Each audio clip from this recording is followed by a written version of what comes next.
Howdy, and welcome to the show. Cooper's Code examines a legal issue and hits the highlights so we all achieve the best results for our clients. I'm Miles Cooper, and with today's guest, Kimberly Wong, Head of Litigation for Coopers. We will be discussing working with clients to make sure they are prepared for mediation. Before we get into today's topic, a few words about Coopers LLP. We at Coopers are committed to thought leadership, developing the best talent, and honing skills through learning, practice, trial, and the relentless pursuit of justice for consumers.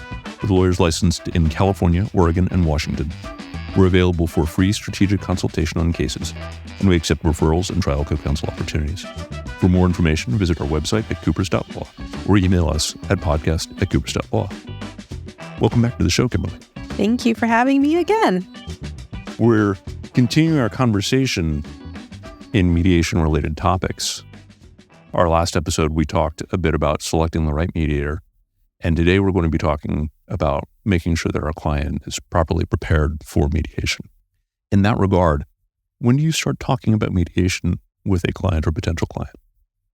With the potential client. What do you mean by that? I will bring up the word mediation with someone who's considering hiring the firm. And why do you do that? Well, if they don't bring it up, because inevitably they will ask, well, when will I expect to see money, or how will my case resolve? I bring it up then.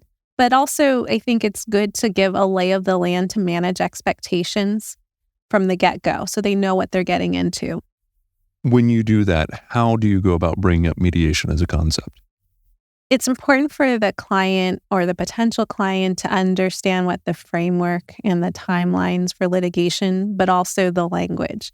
As lawyers, we live and breathe everyday litigation, and there's unique terminology. So we have to be careful not to forget that for the client, this may be and hopefully is their only lawsuit in their life.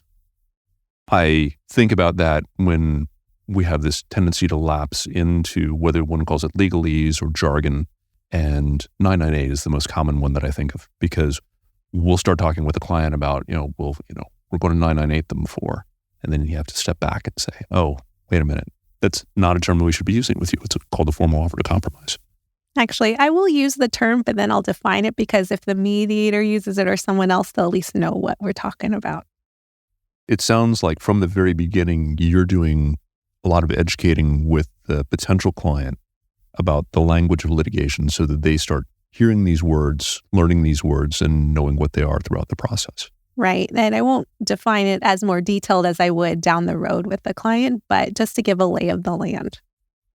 As you're going forward with that potential client, now client, how do you work on reinforcing that understanding of mediation in advance of the mediation itself? Good lawyers will have regular communication with their client, at least periodically check in, even when there's nothing particularly active going on in the case.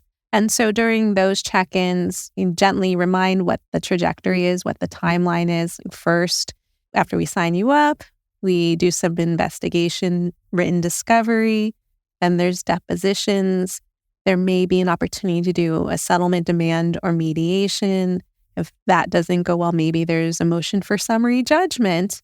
And then we get towards trial if we haven't resolved at that point. Let's fast forward down the track quite a bit. When the mediation gets set, are there any steps that you take to alert the client about the mediation and what to expect, given that the mediation typically is still a couple months down the road when it gets set?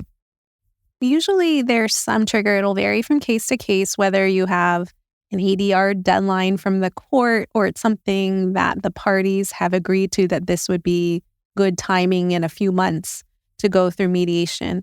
And before, hopefully, when we're at the point where you're picking dates, the client already remembers what mediation is.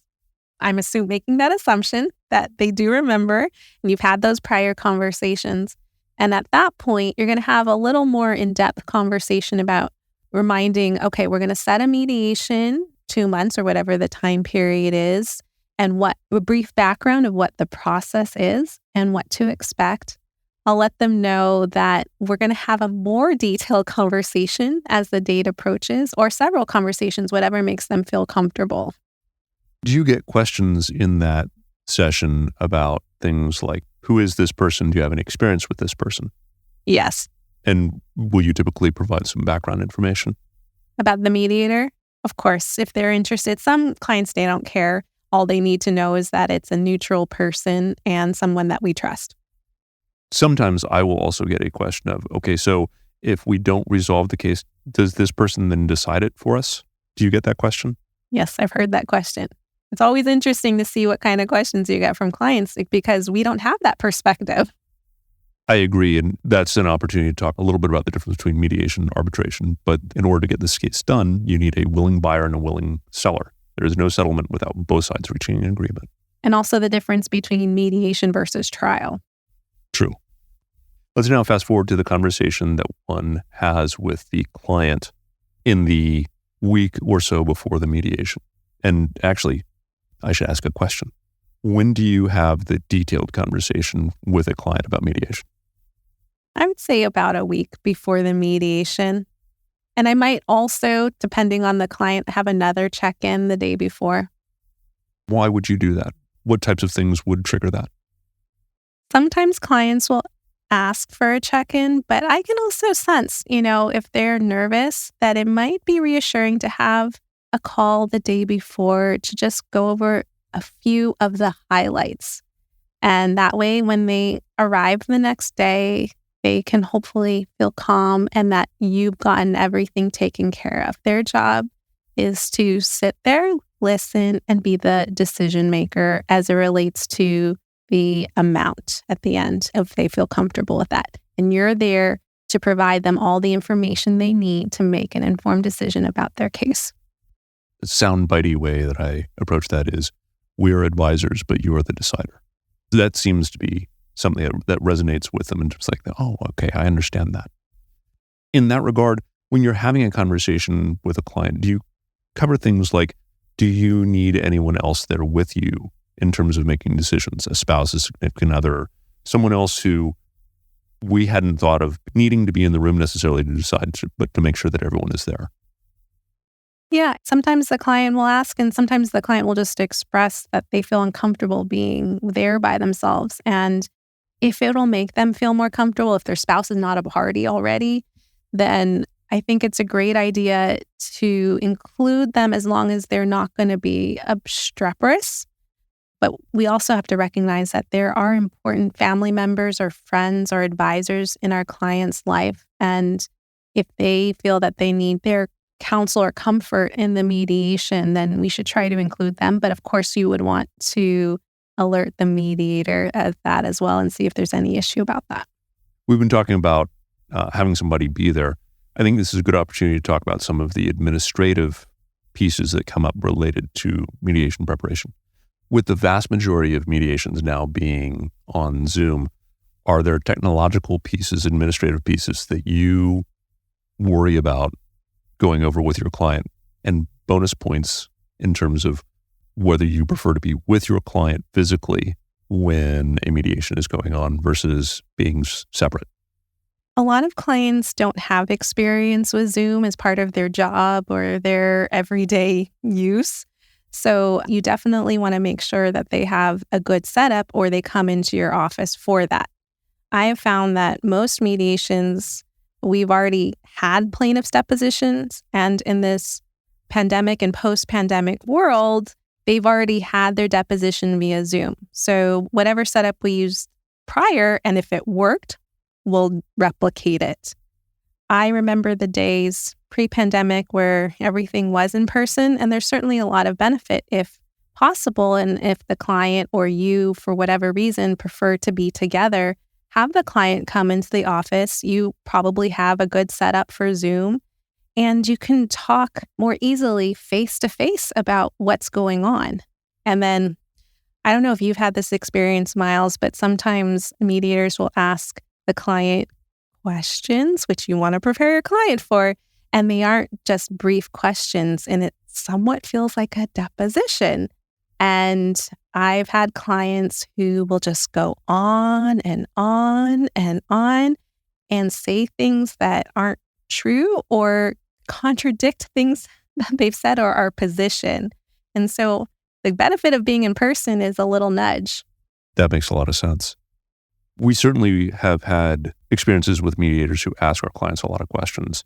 And it makes me think of our conversation about different mediators and selection processes that we talked about in the last episode. I find judges more often are the one, they seem to spend a lot of time wanting to know more about the individual that they're working with. They've read the brief, but they might have detailed questions. And part of our goal is to prepare our client so that they don't make those missteps. But you're right, the old-fashioned kick under the table is harder to do if they're not in the same room. I've unfortunately had that happen over Zoom. Are you rapidly trying to figure out how to text the person and hope that they get distracted by your text? The joys of our modern approach to law. All that said, as we talk about Zoom and most things these days happening on a video platform, the efficiency that comes along with being able to handle depositions, handle mediations, I've found overall, while I miss the in-person experience, the efficiency that comes along with it is vastly improved. I agree. And also for injured clients, depending on what their limitations are, it's so much more convenient for them. We talk about the administrative piece. The other piece is for those rare mediations that occur in person, and I'm thinking pre-pandemic. Are there certain things that you would cover with a client about the arrival at the mediation and whether they wanted to be greeted somewhere else? And I'm going to stand back and let you run with that. Absolutely. Sometimes I think as lawyers, we forget to start with the basic with their clients, because I have found a lot of them are nervous just about the logistics of the mediation. Where do I have to show up? What time? What am I getting into when I get to this building if it's not your office? And so you want to find a common ground of what can make them feel comfortable. I will meet with a client at a coffee shop beforehand and I might do instead of the day before, I might do a morning recap if that makes more sense.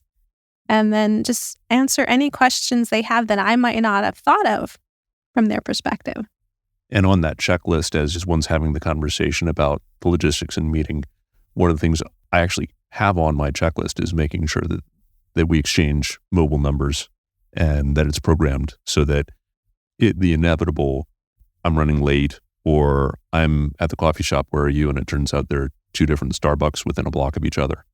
That's, while it seems mundane, it's the mundane that can cause problems, it seems. Yeah. What about preparing the client for who they might run into at the mediation? For example, a lot of cases, the defendant doesn't come to a case. It's the carrier and adjuster. But in a catastrophic incident or a fatality, do you advise the client about whether the defendant themselves is likely to be there? Well, I think whether it's remote or not, I always tell them who might be there because they want to know who's in the other room. But yes, obviously, if it's in person, you will want to take extra steps to let them know that they might run into someone in the hallway or in the lobby that they might not want to see, and that might make them feel uncomfortable. But also, if they're having conversations, to not speak so freely in these public spaces because you don't know who's listening, whether it is the defendant, an insurance adjuster, or the defense counsel. The walls have ears. Yes. I want to pivot a little bit into setting expectations in that conversation a week or so before the mediation. Do you do anything to set expectations in terms of know that we're going there to try to resolve it, but it may not resolve? Managing expectations is one of the most important things that you need to do with a client throughout the case. And so it's no different here. How do you approach that? I find that most clients, they really are hopeful and want a resolution at mediation. But the reality is that I don't even know what a statistic is, but they don't all settle at mediation, right? Sometimes they need more time than that or the pressure of a trial date. So I want to make sure that they understand that. I like to say that they can settle the case at mediation, and we're going to make our best effort to do so, but to not be disappointed if that doesn't happen. I see mediation at the very least as the building of a foundation towards resolution. And it's an ongoing conversation if we don't end that day. and that there are options to push the case towards resolution afterwards and for them to not be worried about that. And we'll talk about that at the end of the day if we end up not settling.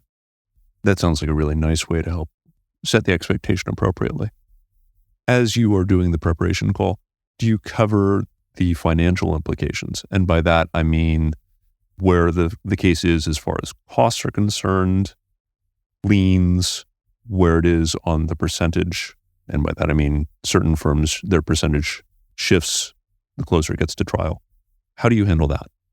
You definitely want to go over all of the financials before the mediation.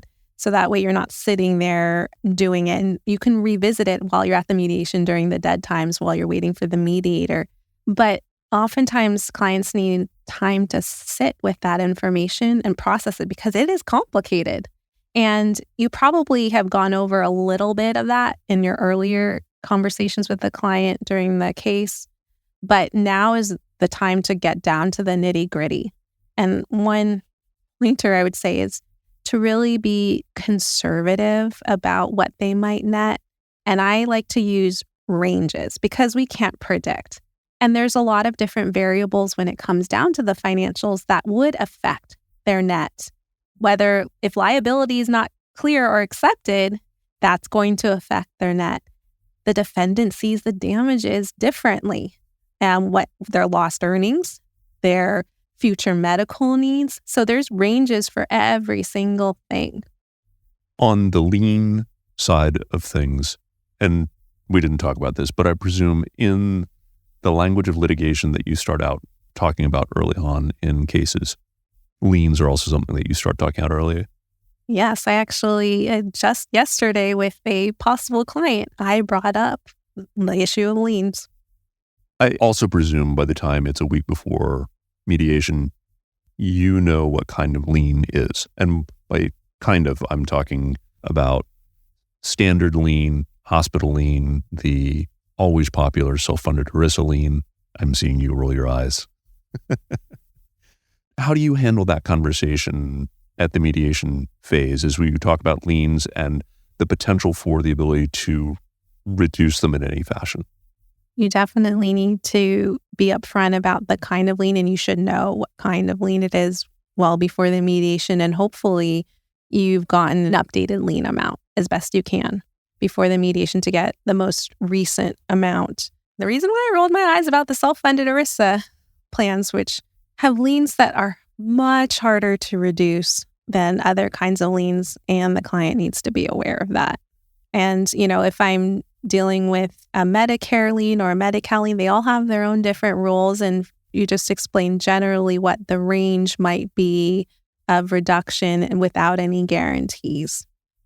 And this, I think, goes back into when you talk about financial implications, we can give you ranges, it's a $100,000 lien, it's a standard lien, oftentimes is reduced by attorney's fee percentages just off the top. And so we think we may be able to get it down to $60,000 or $66,000, but we're not sure, and we'll do everything we can to negotiate further. But that's the kind of conversation it sounds like you have in terms of giving them some scope. We'll often run the numbers without reducing the lien too, just so that this is like absolute worst case scenario, but knowing that in all likelihood with most liens, we're going to reduce it. The other thing that we do, I expect you to do a variant of, is overestimating the costs significantly, usually by about 20%, because there's oftentimes something hanging out there. The mediation bill hasn't hit the register in terms of the costs. Yes, I do something similar. I look at what the current costs are, and then I also think, okay, what have I not seen come in bill-wise? I'll add that, and then I'll add a factor above that. Clients always seem to be happy when it turns out they're getting more. Boy, are they unhappy when they learn that they're getting less. Under promise, over deliver. In that financial conversation, do you talk about tax implications of settlements at that point? Or have you talked about it already? At some point, I will, in close proximity to mediation. I do the caveat, I'm not a tax lawyer. I don't give tax advice. However, it's my general understanding that your personal injury settlement would be tax-free, you should contact another professional to verify what it is in your situation. And that, I think, is consistent with the way most lawyers approach that. Do you talk about structured settlements? It depends on the case and the client, the amount of recovery and what their future care needs are. But yes, it is something that attorneys should definitely keep in mind to discuss with their client. When you're having that conversation a week beforehand, is there a reason you would bring up structures then instead of waiting for it to show up at mediation as a proposal, say, from the defense? Because that sometimes happens, right? Instead of offering $1 million, they show how this can be $6 million, pay it out over 30 years. Well, one, I never use I would never advise my client to use the defense structured. I've done it both ways. I've had mediations where we had the client meet with a settlement planner before mediation or have them attend mediation too. But I've also had plenty of cases where I wouldn't make the introduction until after there's a settlement. Do you talk about lottery syndrome as you prepare people for mediation? No, it's more, I personally do it after there's a resolution. Sometimes I think it's putting the cart before the horse. You have to feel it out client by client, situation by situation. I'm curious, because different people handle it different ways. How do you handle the conversation with the client about making sure that they are not worse off economically a year from now after getting a large amount of money? I have an example from an old mentor of a client, his story of got this, multi-million-dollar settlement. He was going to be taken care of for the rest of his life with all of his needs. And unfortunately, he put most of it up his nose and on a red convertible. Wow. That is a story that would resonate, I would think, with people in terms of making sure they make the right, proper financial planning post-resolution. It's free for them to talk to a settlement planner. And I think that's important to convey that gather the information. This is not a sales pitch, but this is a decision that's going to impact the rest of their life. And you want to make sure that you're taken care of. As we're talking about the various aspects of a mediation, we've omitted a big one, and that's confidentiality. How do you handle the confidential conversation in terms of preparing the client for how this is under a cone of silence and what that means? I don't remember the exact year, but I know it was about a few years ago, the law changed where it made it explicit for lawyers to get a written disclosure signed by the client about mediation confidentiality and what it means. So practice tip, make sure you get that done before mediation, go over it with your client. The language is in the statute. And then I just generally explain how everything we talk about in mediation is confidential. So they can't use it against us at trial. Like if we demanded a certain amount or we said something about how we saw liability, that's confidential. However, we can't unring the bell too. So we have to keep that in mind. There's a fine line of what confidentiality is and how things practically play out.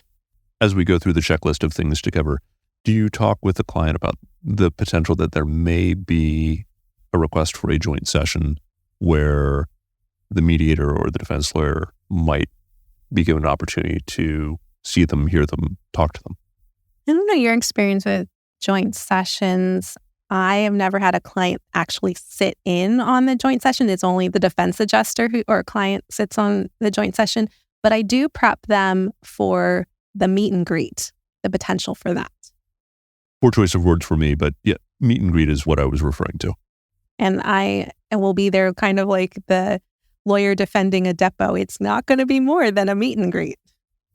I will say sometimes, and it depends on the sophistication of the client, I will tell them, look, I'm going to let them go. If they have questions for you, as long as it's not getting into liability, it's not getting into huge minutia, the more I show confidence in my client being able to speak by themselves, the more the defense is going to be worried about how well this person might come across at trial.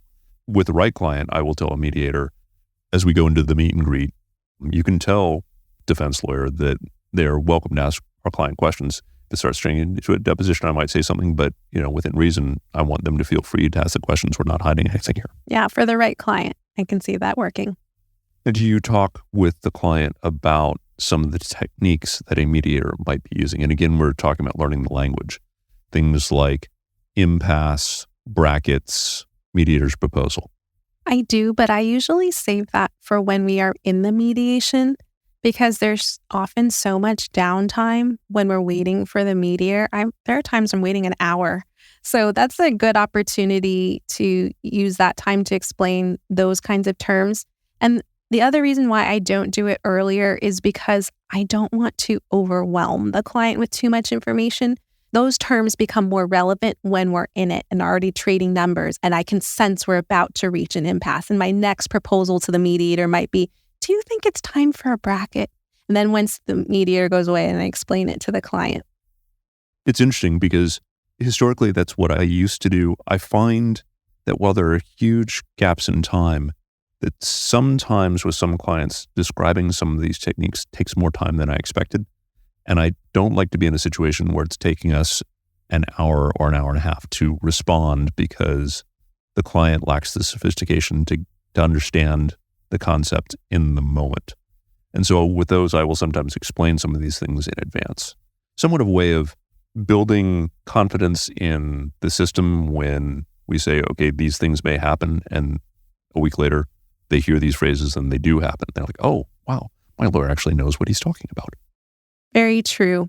And I think a big theme for all of our conversation today is know your client. Some things are very client specific. Absolutely true. You also raised a good point about there being downtime. And that's one thing that I usually will stress is, while we want you to focus on your mediation today, there's going to be downtime. And so whether that's bringing some work, if the work is not going to distract you, or bringing a book, or having something so that you're not just sitting there stewing. And I say those exact same things because, especially when we were in-person depositions, the last thing they want to be doing is just sitting there twiddling their thumbs. They're already nervous as it is. But now with the Zoom mediations, a lot of times what I do is if we don't have anything to talk about, they don't have any further questions, I allow them to turn off their camera and their audio, and I will call them when we need them again. Or likewise, they can come back in or call me. The whole process seems more civilized in terms of it not being as big an imposition in one's life. And it seems to still be as effective, which is an interesting both and. I actually tell the client sometimes that I personally have found it to be more beneficial in most cases for it to be remote because guess what? Most of the insurance adjusters tend to be on the East Coast.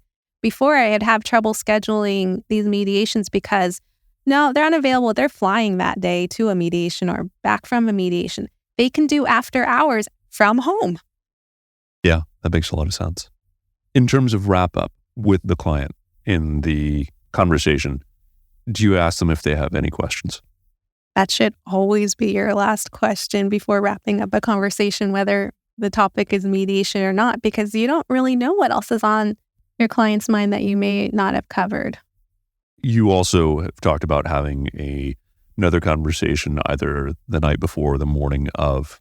Do you do anything to help them feel comfortable in the interim period along the lines of, you've got my mobile, text me, call me. We don't want you stressing. If you've got to worry, reach out. Yes. And how do you handle that? Well, generally with my clients, any interaction I have with them over the course of the case, I always tell them never hesitate to reach out to me, email, call me. I want to answer whatever questions you have. I think with the proximity of the conversation the week before and reminding them, and again, I fill out each client. Some are, want more of the hand-holding and others are fine and need their space. Are there other things that you think we should cover as far as preparing a client for mediation? I think maybe the questions from the mediator, I do like to describe sort of a timeline of what happens with the mediation. The mediator usually comes in first to our room. They like to introduce themselves. They might talk a little bit about confidentiality and ask you a little bit about yourself. And then they will spend most of the time in the other room because we've made a demand that they haven't responded to. And so they're going to have to work on them and just give them the whole lay of the land. And then I also like to, because I've had this happen, we talked about this earlier, sometimes the mediator starts asking some questions of the client, and I want to make sure they're prepared for that. But also, it falls on us as lawyers, too, in our pre-mediation talk with a mediator to express that I don't think a joint session is right for this case, especially for clients who have verbal diarrhea or might say conflicting things. I might say, my client doesn't feel really comfortable answering a lot of questions or whatever might be true, but just to avoid that situation, if I can cut it off at the pass. That all seems like helpful ways, again, to make sure that the client has the right expectation in terms of how the day is going to unfold. Thank you for being with me today. Thank you. And thank you for listening today. Please email us at podcast@coopers.law with questions, comments, feedback, and suggestions on how you prepare your client for a successful mediation. Like what you heard? Share us with a colleague and leave us a 5-star review on your podcast platform of choice. To all of you doing justice out there, happy hunting.